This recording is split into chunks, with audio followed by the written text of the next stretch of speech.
Hi, I'm Maris. I was on a business trip halfway across the world when my father called, voice trembling, said Mom had been in a car crash. She was in the ER, needed emergency surgery, needed money. I gave him the safe code, dropped everything, flew home. But when I opened the front door, she was standing in the kitchen, cooking spaghetti, perfectly fine. And the safe? Empty. $9 million. Gone. But here's what they didn't know. The code I gave him wasn't real, and the moment they forged my name, they wrote their own ending. So, tell me, what would you do if the people who raised you were the ones who buried you? Before we begin, what time are you listening to this, and where from? Drop it in the comments. This story isn't just mine. I was halfway through a high-stakes negotiation in Tokyo when my phone buzzed. My assistant tried to catch my eye, signaling I shouldn't pick it up. But the name flashing on the screen, Dad, made my chest tighten. Calder never called unless someone died, or worse, needed something. I stepped outside the glass-walled conference room into the quiet hallway. I could hear my heels clicking, but it all blurred when I heard his voice. Maris, it's your mom. She's been in an accident. They rushed her to the ER. It's serious. They need money for treatment, now. I didn't even ask what happened. I didn't ask why he sounded so unfamiliar in his concern. I didn't question how he knew which hospital or what kind of accident. My hand trembled as I told him, "The safe code is 9261. I'll be on the next flight." He mumbled a thank you that barely sounded human. I hung up and stood still.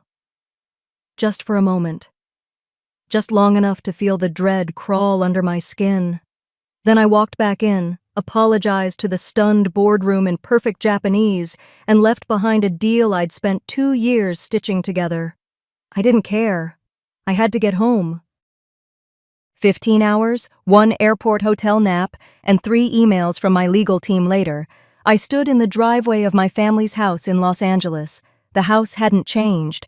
The roses my mom planted were still trimmed into those silly spirals she loved. For a woman who was supposedly half dead in an ER, she sure kept her landscaping tight. I opened the front door, and there she was, my mother. In the kitchen, stirring a pot of marinara sauce, humming, wearing her apron, that same stained, kiss the cook apron she's had since I was 10. She turned, surprised, or pretending to be. "Oh, Maris, honey, what are you doing here?" I blinked. I hadn't even put my bags down yet. "Dad said you were in an accident." Her brows lifted. "An accident? What accident?" I was frozen. My body moved before my brain could catch up. I walked into the hallway. The floorboards creaked just like always. I turned toward the study. The safe was still tucked behind the bookshelf. Wide open. Empty. Every cent. The $9 million I'd stashed away over 15 years of work, investments, consulting, sleepless nights. Gone. No mess. No break-in. Just gone. When I came back to the kitchen, Mom was rinsing spinach. Dad sat at the dining table reading the sports section like nothing had happened. Seren, my sister, wandered in, tossing her car keys on the counter. BMW. New. I hadn't seen that model before. I didn't say anything. Not yet. I poured myself a glass of water and sat across from Calder. He didn't look up. That was his way of saying, "You're not owed an explanation." Seren looked me up and down. "Tokyo didn't work out?" "Not exactly," I replied, keeping my voice even. Mom chirped, "I thought you were flying in next month." I didn't answer. It hit me then, the quiet choreography. The way everyone avoided looking too long. The fake surprise. They knew. But they didn't know I'd planned for this moment long ago. That safe code?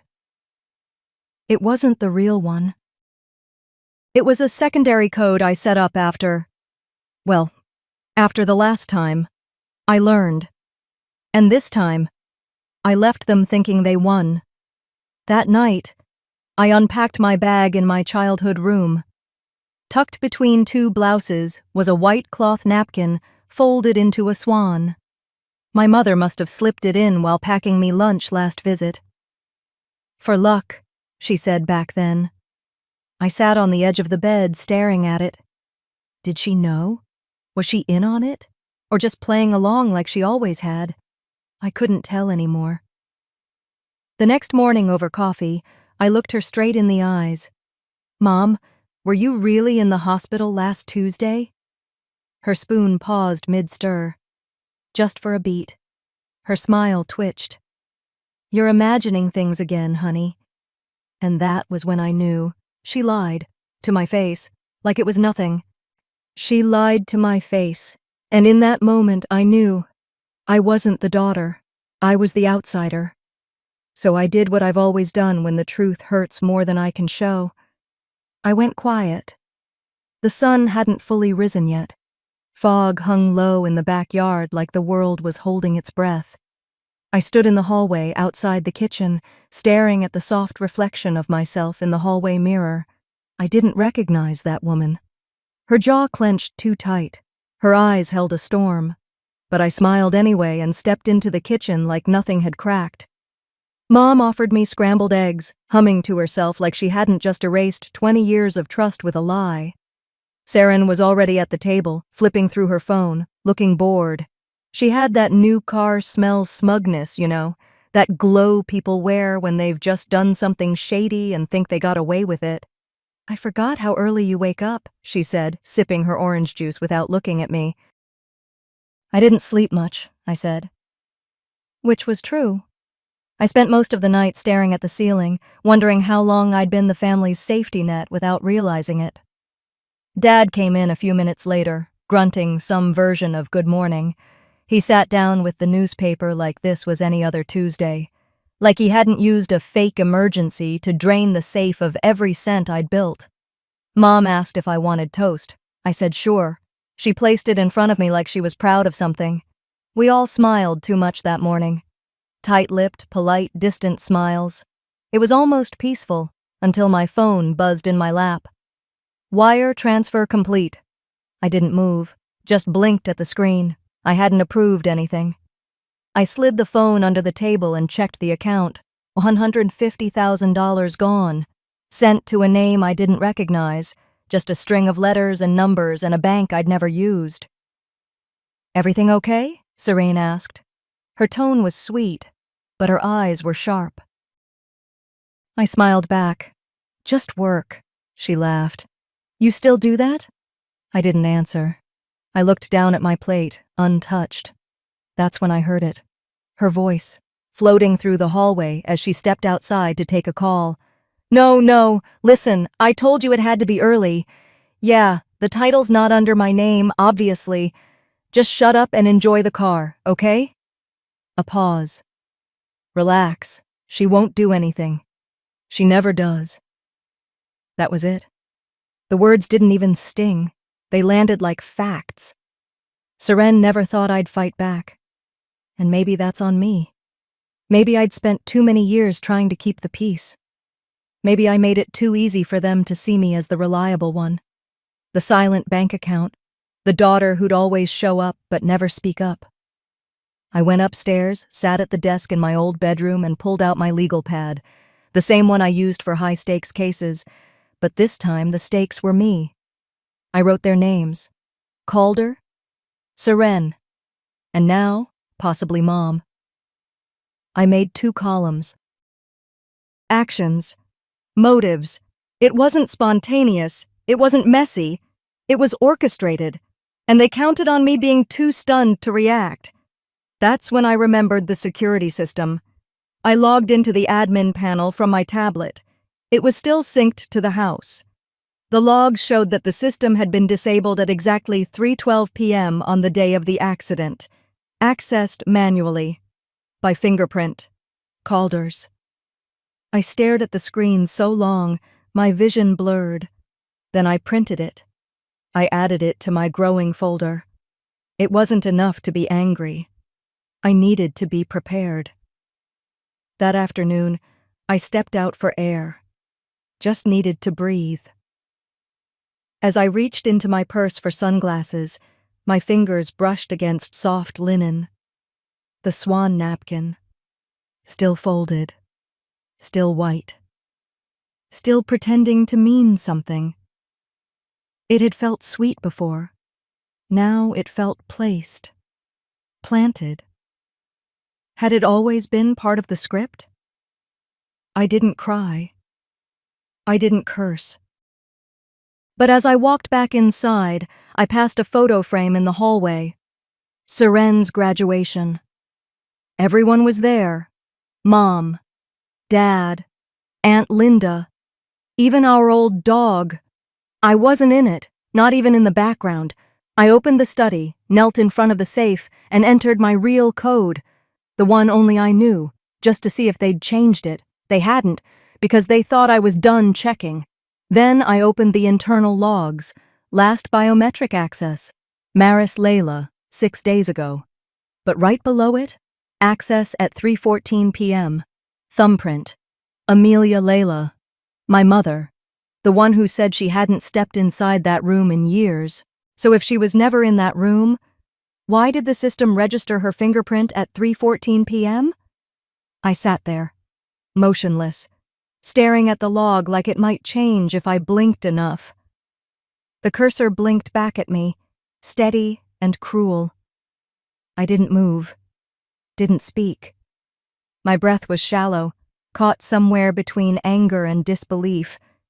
Then I stood up slowly and walked to the guest room, my old sanctuary, now my private workspace. Sunlight filtered in through the thin curtains, casting soft lines on the hardwood floor.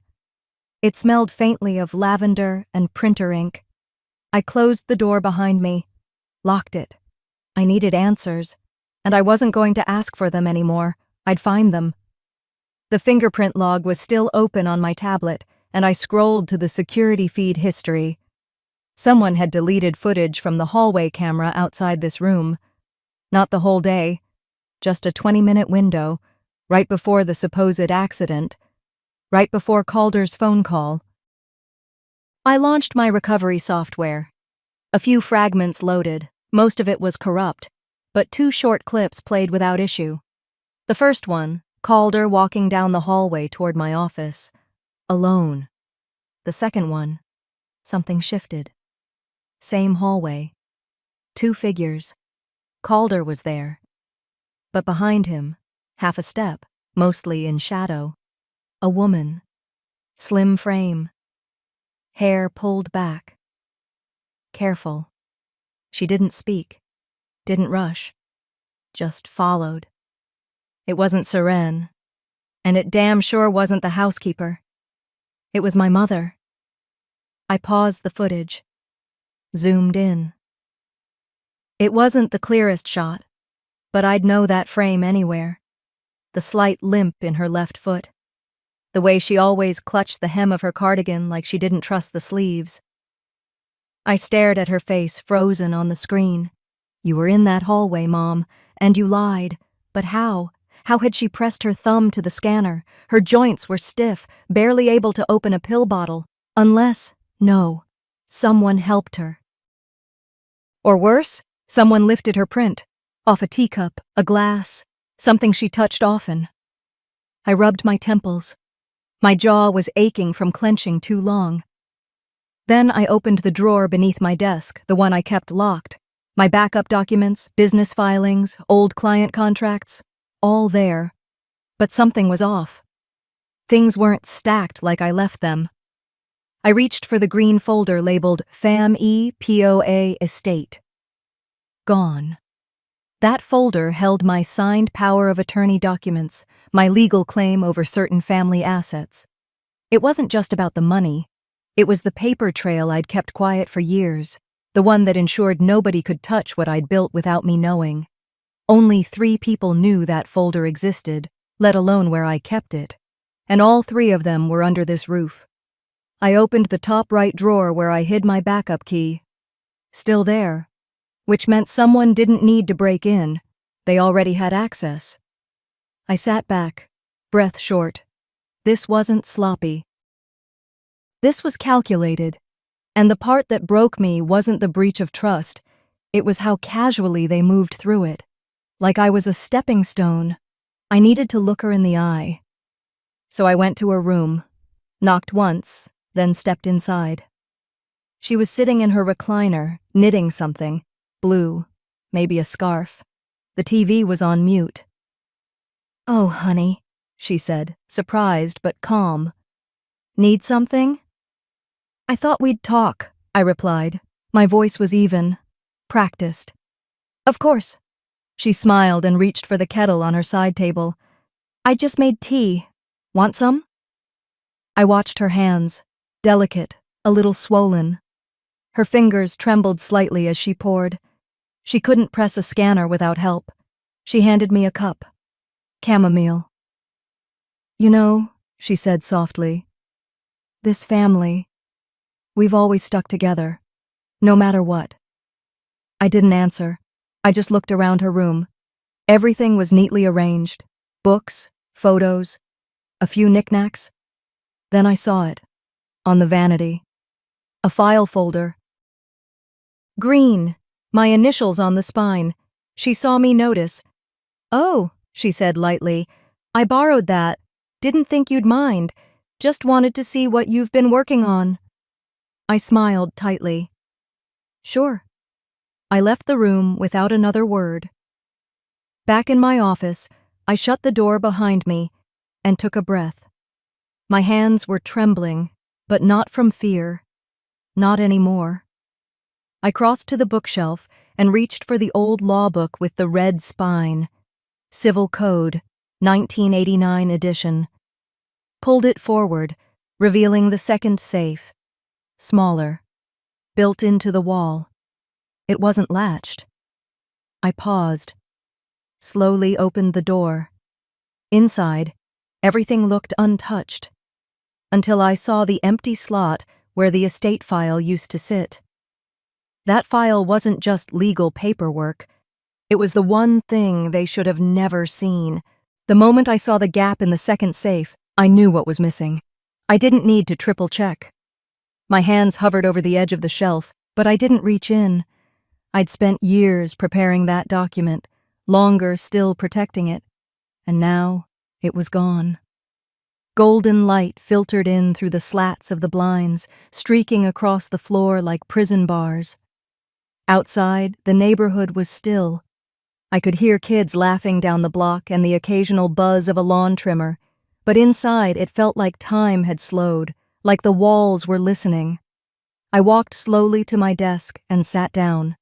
The air in the room felt different, warmer somehow, like whatever innocence was left in this house had quietly evaporated.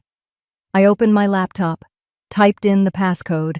It took me just a few seconds to confirm what I already feared. The missing file. Redline Trust Addendum. Private POA Override. My scanned copy was still saved in my encrypted folder, but the original notarized paper version was gone. That addendum was the only legally binding clause that protected my assets and rights in case of manipulation or coordinated fraud from any family member. And my father had signed it himself, in his hospital bed, 2 weeks after his first stroke. They weren't supposed to even know it existed. But they knew, and they took it.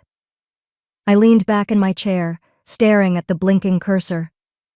The silence was broken by the sound of something small shifting inside the top drawer.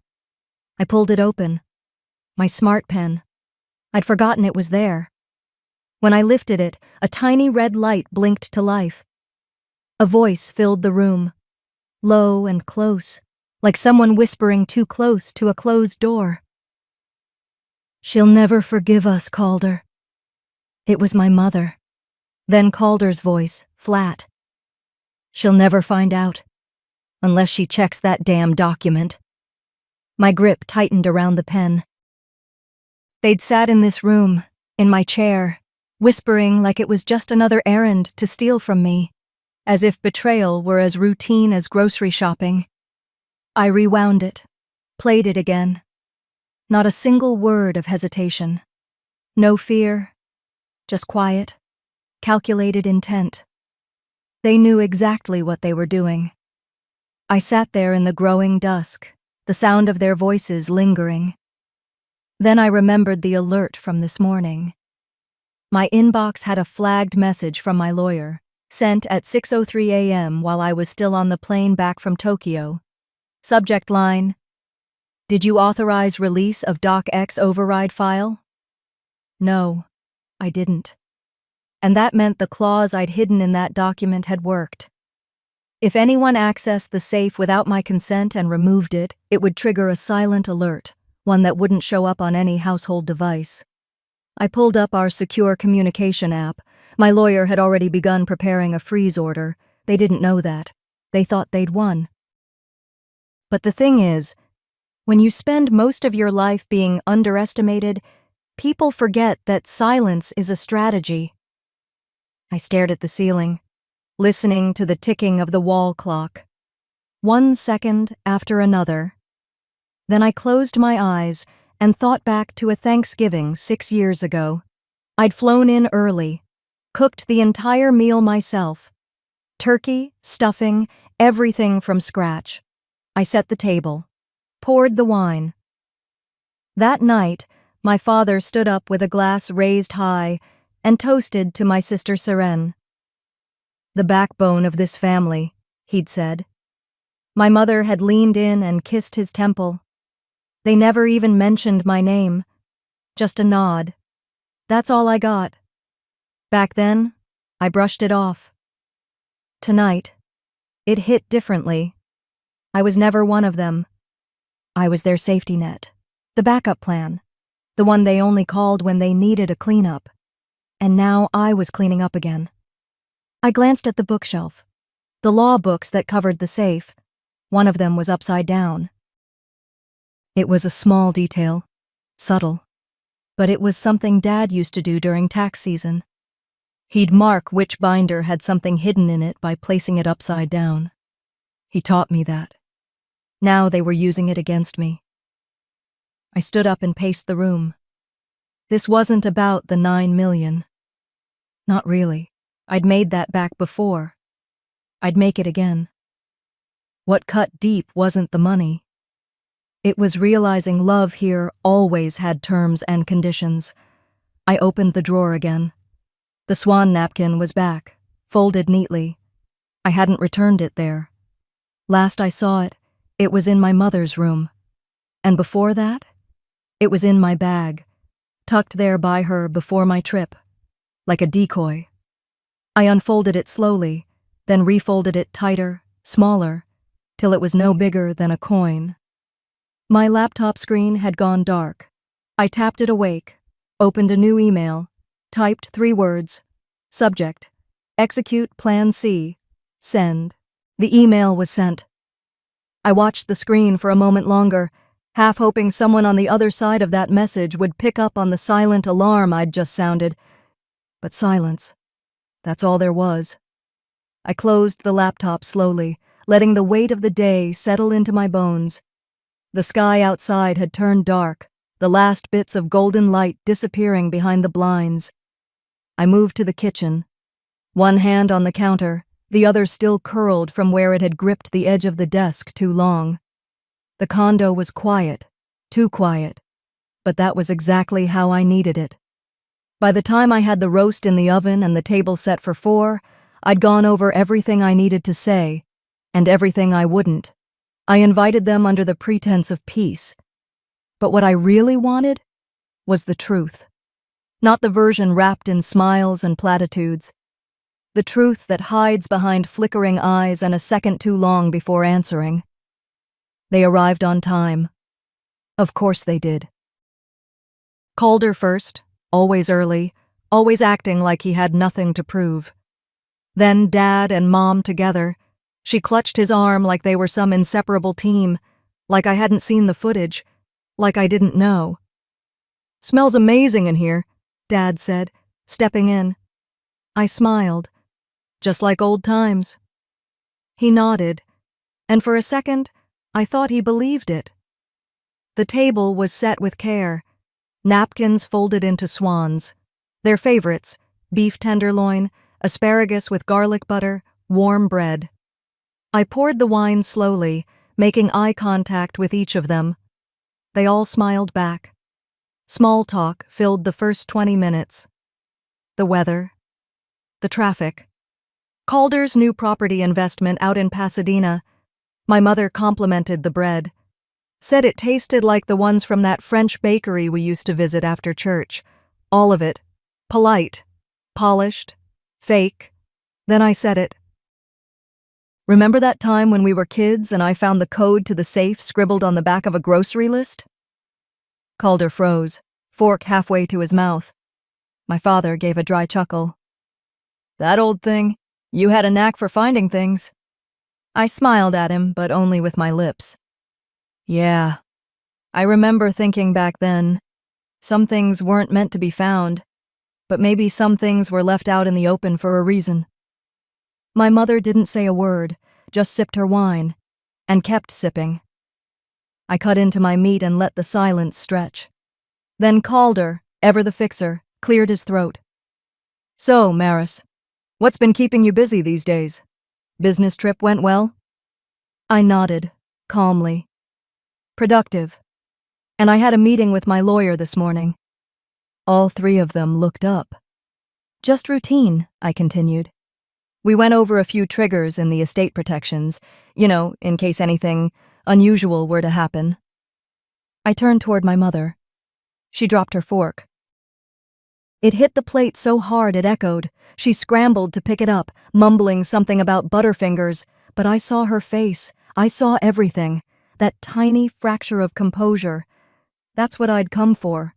I didn't press it. Not yet. Instead, I leaned back and watched them fidget. My father suddenly found his napkin very interesting. Calder was chewing slower than before, eyes darting toward Mom. I wasn't accusing. I wasn't threatening. I was just mentioning. But it was enough. I topped off everyone's wine, then raised my glass. To family, I said. To the things we don't say out loud. The secrets we carry, the ones we think protect us, or maybe the ones that just hold us hostage. No one moved. The clink I expected never came. I set my glass down without drinking. I had one more thing to see. Her brooch. She wore it tonight. The same silver and pearl pin she wore the Thanksgiving. I announced my engagement, and no one said a word. No congratulations. No questions. And just a nod from Dad. Seren changed the subject. Calder was texting. Mom had just kept eating. I remember that brooch more than I remember the turkey. Tonight, it sat on her collarbone like a quiet reminder that no matter how loud I screamed for their approval, they never planned on hearing it. When dinner ended, I stood up and started clearing the plates. No one offered to help until Mom finally stood and reached for a dish. Let me...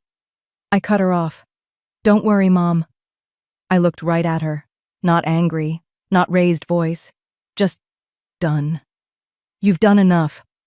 She didn't move. Neither did I. Then I turned toward the kitchen, one dish in each hand, and walked away. Behind me, the sound of shoes shuffling on hardwood. But no one said anything. They didn't get the message.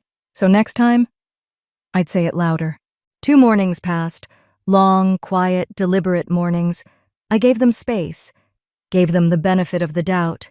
Maybe they needed time to face what they'd done. Maybe shame worked slowly in people like them. It didn't. Not a call. Not a knock on my door. Not a single word acknowledging anything. So I dressed in slate gray, the same shade I wore the day I buried my uncle. Cold, still, unflinching. I wasn't mourning them. But something had died. Whatever part of me that still held out hope for repair, it was gone. Silas's office was on the 4th floor of an old brick building with no elevator. Appropriate, really. You had to climb for justice here. He met me in the hallway with a face that didn't look like his own. Drawn, uncomfortable, too careful. Maris, he said, we need to talk. In private. That's never good. I followed him in, sat in the stiff leather chair across from his desk, and waited. He didn't ease into it. Your father and Calder filed documents last week, changes to the trust. You've been removed as beneficiary. My ears rang. I wasn't sure if it was the air conditioning or just blood pressure. You're sure? They used what appears to be your signature on a mutual release form, he said, but it's dated the day before you returned to the U.S. That alone throws red flags. I said nothing. He continued, We've already started an internal investigation, but the documents were signed, notarized, and pushed through the system, efficiently. Too efficiently. What about the override clause? I asked, voice flat. He gave a slow nod. Still holds. They can move the money, but if we can prove misconduct, the clause reinstates everything. We'll need to act fast. I stood, not trusting my body to stay steady if I sat any longer. Do it. Walking back to my car felt like crossing a desert. Every step burned, but nothing showed on my face. I didn't cry. I didn't curse. I just replayed their dinner faces, calm, pretending, not a flicker of remorse. That night I poured a glass of water, opened my laptop, and checked email. There was one new message, no subject, no sender, just a link. I stared at it for a long time. Then I clicked. The video was dark and grainy, but the voices, crystal clear, Calder's laugh. That was too easy. She gave it up like a puppy, wagging her tail. Then my father. She's always been soft. Won't do a damn thing. And Calder again, pouring himself another drink. If she finds out, what's she gonna do? Cry to Mom? Laughter. Mine didn't join. I closed the laptop, stood still in the middle of my living room, and listened to the silence around me. There was a time I would have sobbed, begged for answers. Now, I walked calmly to my desk, pulled out 2 external drives, and copied the video file. One for Silas, one for me. Then I reached for my phone. Silas, I said when he answered. Get me a court date. The rest of the evening unfolded slowly. I didn't blast music. I didn't break dishes. I didn't even call a friend. I opened a drawer I hadn't touched in years. My old sketchbook. The cover was cracked, pages slightly yellowed. Last time I held it, I was 24. Back then, I wanted to design furniture. I told Calder once, after a few glasses of wine at Thanksgiving. He laughed and called it cute. I never opened the book again. Until now. I flipped to a blank page, picked up a pencil, and started sketching. Not furniture. A room.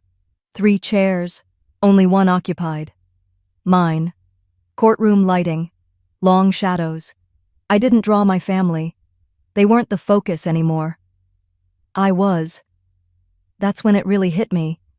What they stole wasn't just money. It wasn't even just trust. It was the years I spent thinking I had to earn a place I was born into. And they knew that. They counted on it. But they forgot something. I don't break the same way twice.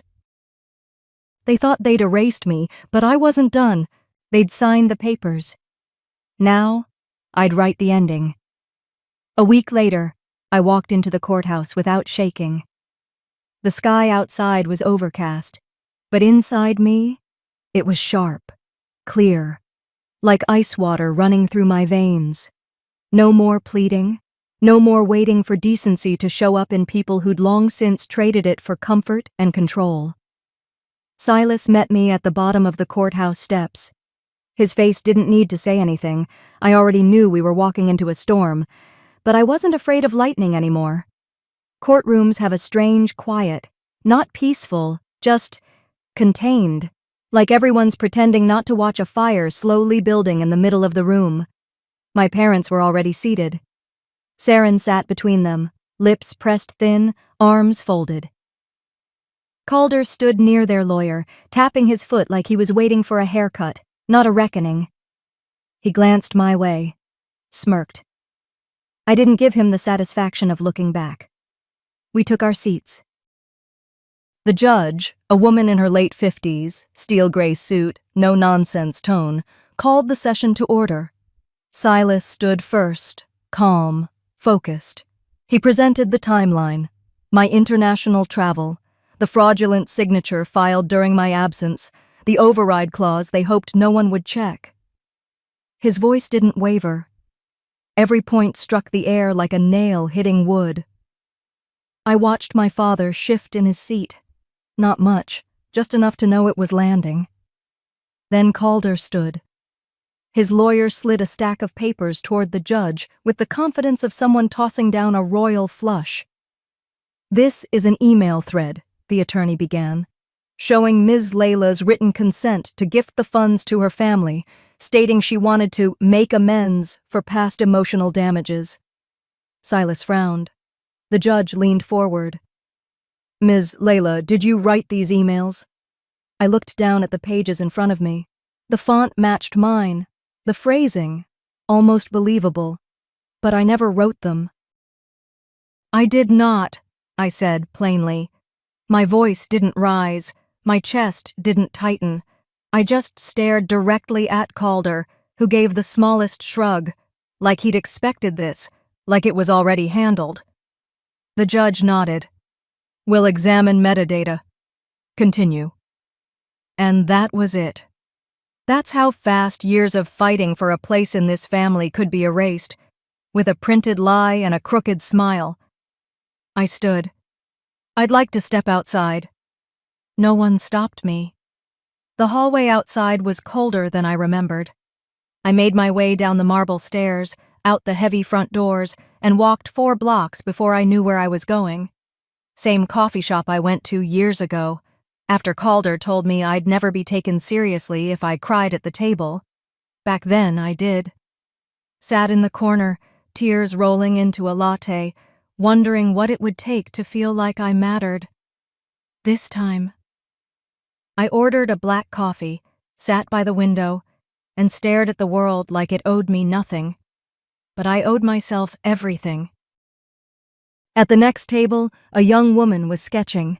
Her hand moved slow, confident, charcoal pencil, loose lines, not perfect, but honest. I glanced at my phone, opened the image I'd drawn a week ago. One chair, mine. Then, something shifted. I opened the sketch app again and drew a second figure. Calder. But I drew him walking away, not toward me. Back turned. Alone. Let him fake my voice. Let him pretend I was weak. He forgot something. My real voice wasn't written in emails. It was in court filings. In every line of every trust clause he didn't read. In the fact that I showed up, again, and didn't break. They thought I'd be too hurt to move, too humiliated to fight. But I've lived most of my life carrying disappointment like a second coat. This was just weather, and I'd packed my own umbrella. They forged a story. Now, I'd expose the truth. I spent the night in near silence. No TV, no music, just the hum of the fridge, and my mind clicking through every moment like a tape being rewound and cued. At 7 the next morning, I was at Silas's office. He opened the door himself, sleeves already rolled, tie loosened. He didn't ask how I slept. He knew. We walked into the private conference room, wood-paneled, soundproofed, a single lamp in the corner casting gold onto the table. "I hope you brought it," he said. I reached into my bag, pulled out a slim black drive. "Not just this," I replied. "I brought the receipts." He connected it to his laptop, and within seconds, the video from Dubai loaded. A hotel room, me sitting at a desk, speaking directly to a U.S. consulate staffer. I, Maris Layla, am pre-registering the access code to my personal estate safe. I am also issuing this signed declaration that no party, including family, is authorized to retrieve any physical documents or currency without my explicit written consent. The timestamp was 2 days before Calder claimed I'd gifted him the money. Silas leaned back. They dug their own grave. Then I opened the second folder. the one labeled "From Noor." My business partner Noor had met with Calder weeks ago. He thought she was a crypto consultant. What he didn't know was she'd been recording. I clicked play. Calder's voice came through, smug as ever. "I just need a clean trail, you know. Something to show she gave consent. Doesn't have to be real, just convincing. A fabricated email chain. Shouldn't be hard." Noor's voice, steady. "And payment? Up front. In coin. I don't want it traceable." Silas didn't blink. "We'll file this morning. Emergency hearing." By 10, we were back at the courthouse. Not the big courtroom, an annex room off to the side. No press. No pomp, just precision. Calder looked surprised to see me. Maybe he thought I'd crawl under a rock and disappear. He smiled, like this was still a game. I didn't return it. The judge entered. "We're here for a supplemental motion based on newly introduced evidence." Silas stood and cued the video. Calder's smile cracked. By the time Noor's recording played, his hands were shaking. I didn't speak. I didn't need to. Let their own words hang in the air like smoke after a fire. The judge didn't yell. She didn't scold. She simply set her pen down and said, "A separate date will be scheduled to address criminal matters." No one said a word. Later that night, I drove to the family house. It wasn't planned. It was instinct. Closure, maybe. I parked a block away, walked past the familiar hedges, and let myself in without knocking. Calder's voice boomed from the den. "You said she wouldn't show." "You told me she was still in Dubai." My father grumbled something about misunderstandings. I stepped into the doorway of the kitchen. My mother sat at the table, silent. Same kitchen where she'd once faked an ER visit to steal from me. She didn't look up. I didn't lash out. I just said, "It was never about the money." They went quiet. It was about proving I wasn't the weak one. I turned to leave, but something on the hallway wall caught my eye. A framed sketch, one I drew in college. A girl standing alone under a tree. I'd forgotten it even existed. They used to laugh at it. Now it hung in their house. I took it off the wall. As I walked to the door, my mother's voice broke the silence, barely above a whisper. "You always were better than them." I didn't stop. I didn't say thank you. I just opened the front door and stepped out into the night, holding a piece of myself they never valued, until now. The courtroom was just the beginning. What came after? That was justice. They lost more than money. They lost their mask. And I walked away before the dust even settled. It had been 2 months. 2 months since the courtroom. 2 months since Calder's face turned from smug to ash. 2 months since I stood in that kitchen doorway and told them I wasn't the weak one. I hadn't seen them since. But today, I stood on their front porch one last time, folder in hand. I knocked out of formality, not need. The door creaked open. My father stood there, thinner, slower, a grayness in his skin that hadn't been there before. Time had finally caught up to him. Or maybe guilt did. Hard to tell the difference with him. "I came to deliver this," I said, holding out the envelope. He looked at it like it might bite him. "What is it?" "Power of attorney. For your medical care. I signed it over to a legal guardian. You'll be looked after. But not by me." His lips parted, but no sound came out. No apology. Not even a thank you. I stepped inside without waiting for permission. The house smelled the same. Lavender, wood polish, and something stale underneath. A kind of silence that stuck to your skin. Mom wasn't there. No sign of Calder. Not that I expected him. I set the folder on the kitchen table.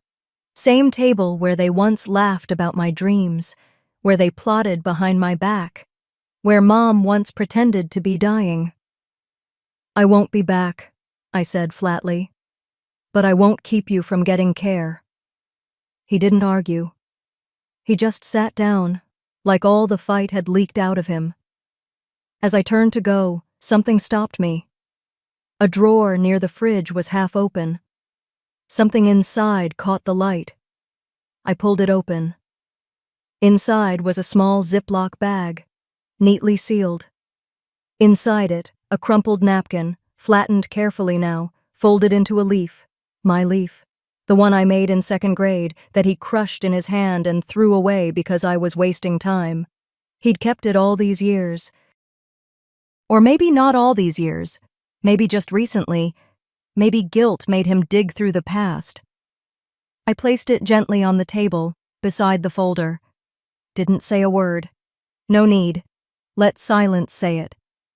Later that afternoon, I sat alone in a small cafe near the courthouse. A TV mounted in the corner scrolled headlines in silence. Calder Dorsey indicted on 6 counts of fraud. I didn't flinch. Didn't smile. Didn't feel anything loud. Just settled. My tea was still warm. A young waitress approached, refilling my cup.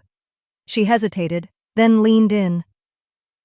"Sorry to ask," she said quietly, "but are you the woman from that family case?" I met her eyes. They were kind. Curious. A little afraid. "I was," I said. "But I'm not anymore." She paused, biting her lip. "My stepdad, he's like that too. Makes you feel crazy, like nothing you do is ever right." I reached into my purse, pulled out a clean napkin, and folded it without thinking. Handed it to her. "Here," I said. "You write your own code, and never share it." She smiled like it hurt. I didn't ask her name. Didn't need to. We all know that look. We've all had to survive something. I finished my tea, tucked a tip under the cup, and left. Outside, the wind had picked up. Cool, not cold. The kind of breeze that brushes your skin and whispers, "You're free now." I walked 3 blocks to the train station. At a crosswalk, I paused, adjusting my bag. Inside it, tucked between my passport and a notepad, was a folded piece of paper. My sketch, the one they once mocked, the one I almost threw away. Not anymore. This time I kept it. You don't always get revenge. Sometimes, you just get free.